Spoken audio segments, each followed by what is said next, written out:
Bones Who Woke Too Late by Elizabeth Butler. This night in Forestville was colder than ever before. The trees were frozen and icy. Snow was draped on the branches. From beneath the soil there was a rumbling movement. Something was awakening from the previous year. The bones lay scattered in the dirt until each of the body parts lifted themselves up to create a skeleton person. This skeleton was called Bones. He screwed his skull onto his shoulders. He looked around, getting accustomed to life around him. Something felt wrong. This was not fall. There were no orange, yellow, or brown leaves upon the ground, no pumpkins laid on the path. The trees were bare with snow impacted on the ground. This was winter. Something had gone horribly wrong. One skeleton had awakened too late from his year-long slumber 6 feet under. He jiggled his entire body, rattling his ribs, turning his skull to gaze around him. Nowhere around felt spooky, but cheerful. Christmas had come to the graveyard, and this skeleton suddenly felt completely out of his depth. He suddenly realised that if he wanted to fit in with this new environment, he would have no choice but to blend in with the Christmas folk around here, embracing a different side to him. The human beings that lived in Forestville were normally seen decorating their homes and shop windows in cobwebs, placing pumpkins with autumn-flavoured decor on their porches, and wandering the streets with buckets, dressed as witches with pointy hats, or mummies wrapped in bandages. With all this gone, the skeleton was puzzled. Orange decorations had been replaced with twinkling lights, Santa and elves, reindeer and Christmas pine trees coated in tinsel. Santas roamed the streets in large winter boots, marching through the snow. The shop windows glowed a warm colour rather than the harsh lighting of green at Halloween. Children and parents were seen hurrying down pavements wrapped up warmly in bobble hats, scarves and woolen coats. Music of joy hummed through the lit-up skies. Bones thought that he would try his best to fit in, but he suspected that everything he did would always end up coming out dark and scary, spooky and odd, instead of being joyful, colourful and hopeful, as it seemed to be here. Bones now realised that snow filled the streets. It was a sight that he wasn't used to. He knew about it, of course, but he'd never seen it in real life. Children were lying in the snow, making shapes with their bodies, leaving the impressions of angels. Bones rushed to the nearest pile of snow, which was deep enough to fall into. With one giant leap into the air, he landed right in the middle of the mound. It was freezing. He jumped up and looked at the shape left behind. To his disappointment, there was no angel where he had laid down. Instead, there was the strange outline of what looked like a spider. Forever stuck in the Halloween spirit, Bones needed to change this pattern soon. He gazed up at all the Christmas magic. One town, which he usually saw to be full of pumpkin pie and scary things, was now twinkly and cutesy. Bones could feel his eyes widen with the dazzling lights. Meanwhile, over in the very corner of the park, humans were helping each other to decorate their Christmas tree, hanging lights and decorations. Bones knew that if they had any chance of fitting in, this would be his ultimate accomplishment. This little town was always accustomed to seeing strange things. They were welcoming people and always let everyone join in. But as Bones marched over towards where the half-decorated tree was, he had a worrying thought that he wouldn't be accepted at Christmas. Luckily, Bones didn't have a stomach to feel like jelly, rumbling around, but his pelvis was a little hollow. Yet when he got nearer, the group of humans seemed more confused than angry. Then he saw that they were only sad to see a skeleton who missed out on Halloween. "Not to worry," one of the humans said softly, patting him gently on the collarbone. "I hope we can make Christmas just as enjoyable for you. Here, you can place this." She smiled, handing him the most glowing star he had ever seen. Bones looked at it, frowning. "What do I do with it?" She nodded and pointed to the very top of the tree, swaying in the sky. Bones couldn't even see exactly how tall it stood, but knew that if he was to get into the Christmas spirit, he would have to face his fears. He stood on top of her shoulders, just like a step going upwards. His skeletal toes dug into her back, but she didn't seem bothered and gave Bones a smile. As Bones began to climb the branches, he worried that he might fall, crashing in a heap of bones on the ground. But the next time he looked down at the humans below, they were like speckles of dust or tiny ants. It was then that Bones knew he was very high off the ground.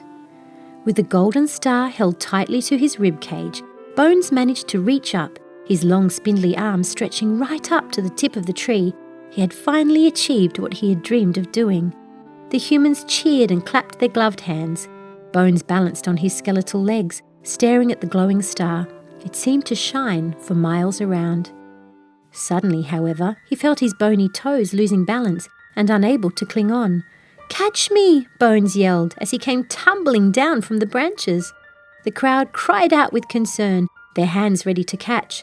Just like that, rows of warm human hands caught his bony body. For a moment, Bones had felt as though he was soaring, crowd surfing above their heads. He'd felt energetic and free, the cold breeze making his bones tingle. But now he was safe. With one swift movement, the group of humans gently placed him upright on the ground, with 2 feet firmly placed in the snow. Bones breathed a sigh of relief, still feeling the wind whistling through the middle of his body. "Thank you, everyone," Bones beamed. "We're just glad you're back on the ground in one piece," the group leader answered, hand on his shoulder. "Christmas is all about helping a neighbour in need." Bones was now excited to try more Christmas traditions. He felt the magic of the season. Red and white striped candy canes almost tasted like Halloween candy corn, but instead of trick-or-treating to get sweets from the doors of strangers, as people did at Halloween, children received candy from the big man himself, Santa Claus. Bones wanted to speak with Santa Claus. He waited behind a long line of excited children. The more and more the queue moved up, the happier he felt. He felt joy, but not the same kind of joy he felt at Halloween every year. It was a different sort of happiness he had never felt before. Bones' time had come. Staring face to face with the man himself, he wobbled forward on knobbly knees, his bony arms outstretched. "Hello," Bones cried cheerfully. "I'm Bones." "Nice to meet you, Bones. What is it that you would like for Christmas?" the joyful fellow chuckled, shaking Bones' skeletal hand. "I wish that the holidays could speak to each other, sharing our different traditions." Santa frowned, thinking, but eventually he smiled. "That's a big ask, Bones, but if everybody really believes that this will work, your dreams may come true." Bones grinned. As he walked away, Bones thought to himself, "Another tick off the list. I need to experience everything Christmas has to offer." Sledging down snowy hills, baking freshly baked cookies with white gooey icing instead of eating the leftover toffees at the bottom of a Halloween bucket, and singing carols with a large group of humans at the top of their voices, whether or not they could sing, was nicer than children shouting from terror as they were scared by trick-or-treaters. Suddenly Bones had an urge to wake the other dead so they could experience all this magic for themselves. Why shouldn't holidays interweave? With his lanky bony legs, he dashed back to the cemetery, covered in piles of snow. The oldest grave was a rickety old tomb made from stone. Above the doorway hung a rusty bell to awaken the dead.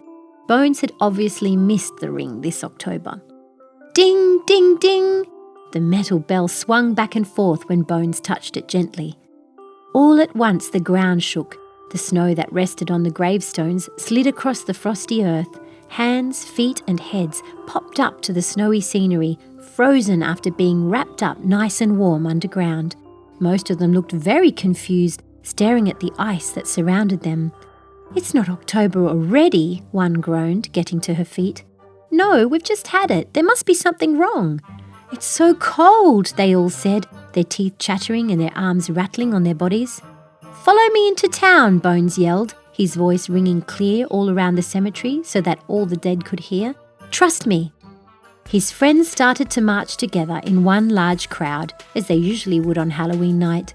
The dead were spellbound as they wandered the magical streets full of light and fun. Sweets and sparkles were on every corner, and smiles beamed from every human. They couldn't believe their eyes. "Everything looks so different from when we were here in October. There are so many lights," they said excitedly. "Dance, shop, eat, or make snow angels," Bones called out with joy. "Just make sure you all celebrate together."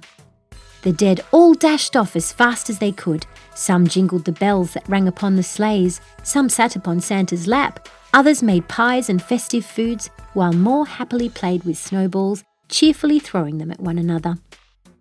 It really felt as though both Christmas and Halloween were coming together in one big celebration. Bones found himself wishing that the creatures who came out at other times of the year could join in with them. Jack Frost, the Easter Bunny, and little Guy Fawkes would love this. Then Bones thought, when Christmas is over, Santa, his elves and reindeer could even wake a little earlier for the other celebrations too. Would it be so bad that all the creatures came together every time a holiday appeared in the town square? This night was the first time that started the special tradition in Forestville, and it was all started by one lonely skeleton named Bones, who woke up late one year. Storyberries.